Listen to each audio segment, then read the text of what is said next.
ఈసారి సార్వత్రిక ఎన్నికల్లో పలువురు ఫిల్మ్ స్టార్స్ తమ లక్ను పరీక్షించుకున్నారు. కొందరు పార్లమెంట్ స్థానాలకు పోటీ చేస్తే మరికొందరు అసెంబ్లీ స్థానాల కోసం బరిలోకి దిగారు. మరి ఈ సార్వత్రిక ఎన్నికల్లో గెలిచిన ఓడిన సినిమా తారలెవరో చూద్దాం. Power star Pawan Kalyan AP assembly ఎన్నికల్లో ఘన విజయం సాధించారు. జనసేన పార్టీ వ్యవస్థాపకుడు కూడా ఆయనే. ఇక పవన్ కళ్యాణ్ పిఠాపురం నియోజకవర్గం నుంచి పోటీ చేశారు. ఆయనతో పాటు జనసేన పార్టీకి చెందిన 21 మంది అభ్యర్థులు కూడా విజయం సాధించారు. టాలీవుడ్ సీనియర్ హీరో నందమూరి బాలకృష్ణ హిందూపురం నుంచి టీడీపీ అభ్యర్థిగా పోటీ చేసి గెలుపొందారు. ఇది ఆయనకు హ్యాట్రిక్ విజయం. నిత్యం సెన్సేషనల్ కామెంట్స్ చేసే బాలీవుడ్ అగ్రెసివ్ నటి కంగనా రనౌత్ కూడా ఈసారి ఎంపీగా గెలిచారు. గత 5-6 ఏళ్లుగా బీజేపీకి అనుకూలంగా ట్వీట్లు చేస్తూ తరచుగా వార్తల్లో నిలుస్తున్న కంగనా రనౌత్ అందుకు ప్రతిఫలంగా ఈసారి లోక్సభ టికెట్ దక్కించుకున్న ఆమె బరిలోకి దిగి తొలి ఎన్నికల్లో విజయం సాధించారు. హిమాచల్ ప్రదేశ్లోని మండి నియోజకవర్గం నుంచి ఎన్నికల్లో పోటీ చేసి 1,00,000కు పైగా ఓట్ల తేడాతో గెలుపొందారు. ఇక మలయాళ నటుడు సురేష్ గోపి కేరళలో చరిత్ర సృష్టించారు. త్రిశూర్ నియోజకవర్గం నుంచి బీజేపీ క్యాండిడేట్ గా పోటీ చేసి ఘన విజయం సాధించారు. కేరళ బీజేపీకి ఇదే మొదటి విజయం కావడం విశేషం. ఈ సందర్భంగా తన విజయాన్ని మోదీకి అంకితం చేశారు సురేష్ గోపి. ప్రముఖ భోజ్పురి నటుడు రవికిషన్ రేసుగుర్రం విలన్ గా టాలీవుడ్ ప్రేక్షకులకు పరిచయం. యూపీలోని గోరఖ్పూర్ పార్లమెంటు నియోజకవర్గం నుండి బీజేపీ అభ్యర్థిగా పోటీ చేసి విజయం సాధించారు. ఎంపీగా విజయం సాధించడం ఆయనకు ఇది రెండోసారి.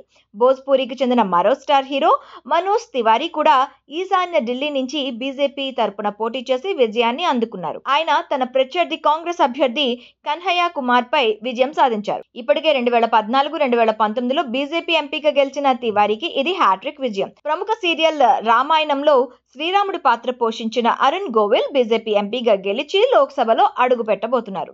మీరట్ నియోజకవర్గం నుంచి పోటీ చేసిన అరుణ్ గోవిల్ సమాజ్వాదీ పార్టీ అభ్యర్థి సునీత్ వర్మపై ఘన విజయం సాధించారు.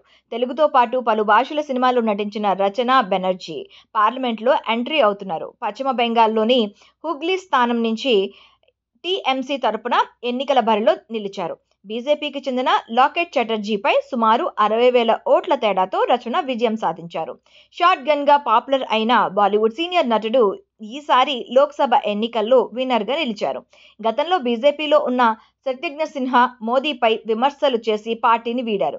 ఈ ఎన్నికల్లో పశ్చిమ బెంగాల్లోని అసన్సోల్ నియోజకవర్గం నుంచి టీఎంసీ అభ్యర్థి పోటీ చేసి తన చరిష్మా తగ్గలేదని నిరూపించుకున్నారు. అలనాటి బాలీవుడ్ డ్రీమ్ గర్ల్ హేమమాలిని మధుర నియోజకవర్గం నుంచి బీజేపీ అభ్యర్థిగా పోటీ చేసి భారీ మెజారిటీతో గెలుపొందారు. గతంలో కూడా ఇదే నియోజకవర్గం నుంచి ఆమె గెలుపొందారు. ఎలక్షన్ టైంలో మాత్రమే నియోజకవర్గంలో కనిపిస్తారని జనంలో విమర్శలు ఉన్నా మరోసారి హేమకే పట్టం కట్టారు.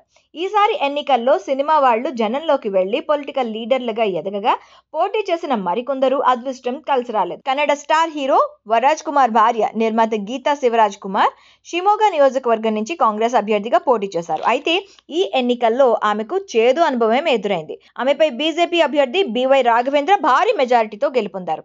ఇక ఏపీ అసెంబ్లీ ఎన్నికల్లో నగరి నియోజకవర్గం నుంచి పోటీ చేసిన ఆర్కే రోజా కూడా ఓటమి పాలయ్యారు. అలాగే మరో టాలీవుడ్ మాజీ హీరోయిన్ నవనీత్ కౌర్ కు మహారాష్ట్రలోని అమరావతి నియోజకవర్గంలో అదృష్టం కలిసి రాలేదు.